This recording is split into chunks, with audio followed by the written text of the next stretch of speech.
नवीन रोप लावलेत आपल्या बागेमध्ये आणि पानं करपत्यात. कशामुळे करपत्यात, काय होतंय, त्यासाठी आपला हा शेवटपर्यंत व्हिडिओ पहा आणि आपल्या अकाउंटला फॉलो करा.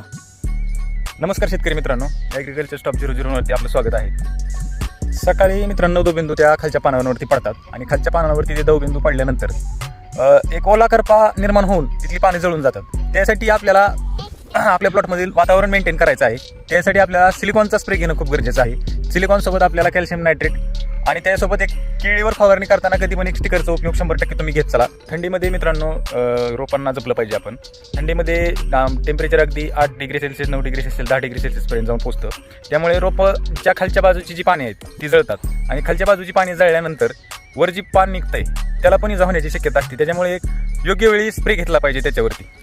हे डिसेंबर महिन्यातला आपला 1 एकर केळीचा प्लॉट आहे. बेडवर आपण याची लागण केलेली आहे. याचं सर्व A to Z me video बनवणार आहे. शेवटपर्यंत रील अपलोड करणार आहे. कुठली औषधं फवारली, कुठे खतली टाकली, त्याच्यामुळे आपल्या अकाउंटला फॉलो करून घ्या. सिलिकॉन कोणचं वापरायचं तर रानडे कंपनीचं ससुरी एक नंबर सिलिकॉन आहे बघा. त्यानंतर घेतलंय आपण कॅल्शियम नायट्रेट घेतलंय आपण 80 ग्रॅम. त्यासोबत घ्यायचं मित्रांनो एक स्टिकर, कारण केळीची पानं तेलकट असतात त्यामुळे आपल्याला स्टिकर घेणं 100% आवश्यक आहे.